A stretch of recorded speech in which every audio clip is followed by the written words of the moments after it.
Okay, why am I nervous? Hello, everybody, and welcome to our daily ritual.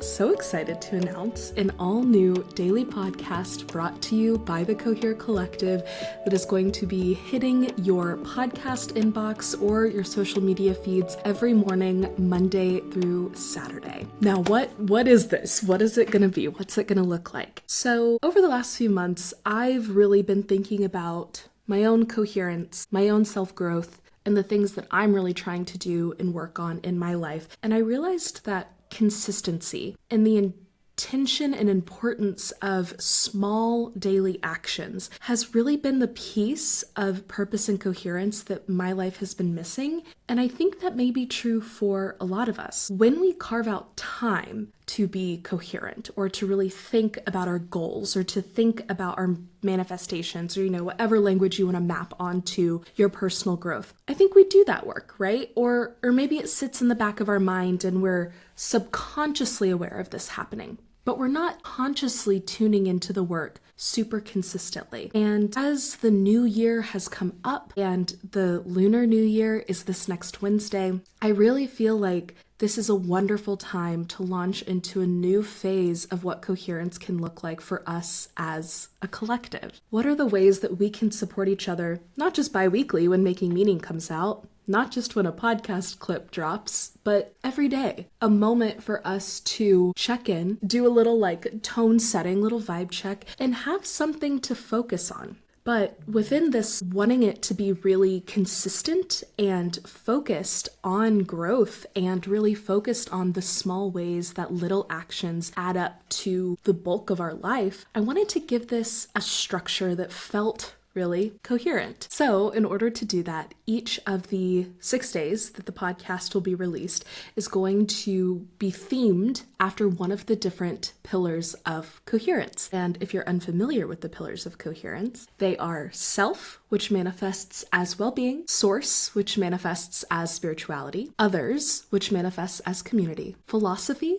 which manifests as our values, space, which manifests as justice, and purpose, which manifests as creativity. I think having these elements of coherence be an integral part of our routine will make coherence feel much more accessible. I've been really passionate. If you've tuned into Worlds of Wellbeing or Making Meaning at all recently, you'll hear a common theme of mine has been celebrating the work that we're already doing and not beating ourselves up for not doing more. And so I think that that's what I want this to be. I want this to be a celebration of the energy we already spend on taking care of ourselves, on improving ourselves, on showing up as our highest, best, most favorite selves, and celebrating that energy and honing it into something focused that we can work on together and we can celebrate together as a collective. So each day, we're going to start with a tarot card pull and just let that give us some guidance about whatever pillar we're focusing on to really help direct our mindset for the day. Then we'll develop a mantra for the day out of this tarot card to give our brains something to focus on. I don't know about y'all, but as someone who struggles with anxiety and OCD, intrusive thoughts are real. Having something productive that I can let my brain latch onto really changes my mindset throughout the entire day. And then lastly, I really want this to feel practical. So often, I think this kind of work can feel really esoteric and ephemeral, and you think about it for a little bit and then it's kind of like, well, but now I'm clocking into work. What am I going to do with this thought, And so I want to give us a practice that we can try and implement in the day. And it won't be anything too difficult or too heavy of a lift. Again, I want this to be celebratory of things that we might already be doing in our daily lives. So it'll be something easy that we can try to actively implement behavior in our day-to-day routine. In addition to wanting to celebrate things we're already doing, I am also a little frustrated and sick and tired with the self-help, self-care communities being so in our feelings all the time. I think that is so important. And as someone who is deeply sensitive and is very feelings and heart-based,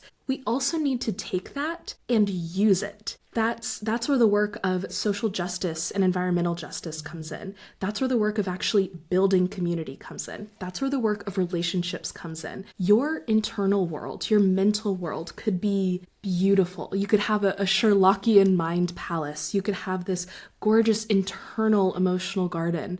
But how are we taking that and using it to color the world around us, to help other people find purpose and coherence? And I really don't think that we are living coherently if that beautiful life that we are experiencing is only internal. I think it also has to be made manifest in this lived reality. And so that's what this third piece of our daily ritual will be, is a practice to bring it into our day-to-day lives. Quickly, I want to go back to the tarot aspect of this daily podcast and talk about it for a little bit, because tarot is a really important part of my spiritual practice. And I think it's important that we're all kind of thinking about the practices that we're going to be doing together before we do them and how we want to engage with that process. So for me, to show my hand, if you will, pardon the pun, tarot is a very spiritual practice for me. I believe that tarot cards are a physical manifestation external to the self that my higher power can speak through to me, the same way that someone may use prayer or meditation or any other number of ways to communicate with their higher power. I believe that a loving, all-powerful God could do so through these cards. I also believe that the tarot is a deeply artistic and creative work, and it oftentimes reminds me to lean into the play and joy of my creativity. And even further, I oftentimes when doing this work will get stuck in the echo chamber of my own head. And so being able to reach to something external to myself to provide a boundary for my brain to bounce off of helps give me a frame to work within. That way I'm not just scattering all over the place with 1,000 different thoughts. Sometimes we need a little bit of fencing to know where it is safe to play.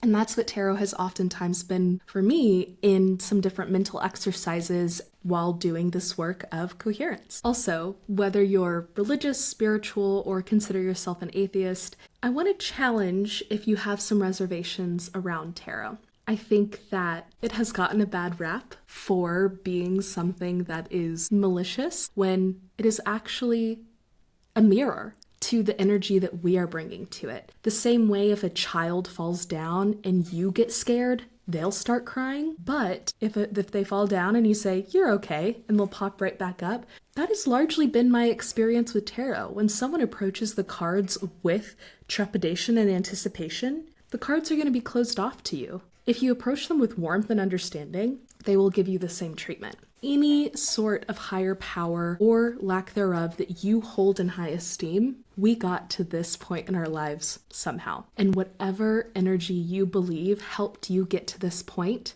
I want you to think of tarot as a way for that entity or energy to speak to you, even if it is complete randomness, and the randomness is what you hold to be true, or it is a very traditionalist God. I believe that anything with that level of power and beauty to bring you and I into this moment of communion with one another can commune with us through these cards. Okay, tarot rant over. I think that's everything I had that I wanted to share about our daily ritual. I'm really, really excited to be starting on this journey with you all. I think it'll be a really lovely thing for us to be able to do in real time together, and hopefully provide some much needed structure to this work of coherence. I feel like I always say this when I make videos like this, but the Cohere Collective truly was started as a collective for a reason. It is because I believe that all of our journeys can be enhanced when we are living them together, and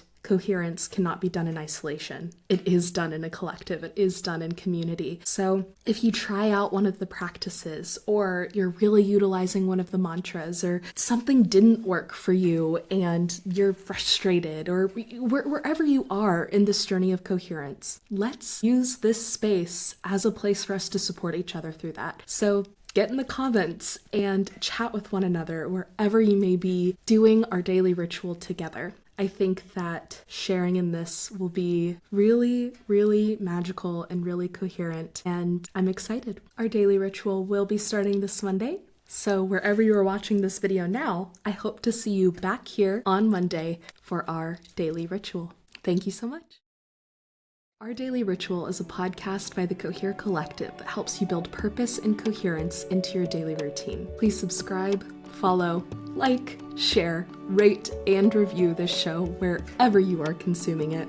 That truly is the best way to support our daily ritual and the work of the Cohere Collective. If you want more from the Cohere Collective, we also have a bi-weekly podcast called Making Meaning that comes out every Tuesday on Spotify, Apple Podcasts, YouTube, and wherever else you may get your podcasts. You can also head to www.thecoherecollective.com to learn even more about Cohere and explore our other offerings and content over there. Thank you to Podington Bear for our Daily Rituals theme music. Thank you for being here, and I hope you feel like you are living more coherently. Until next time, love.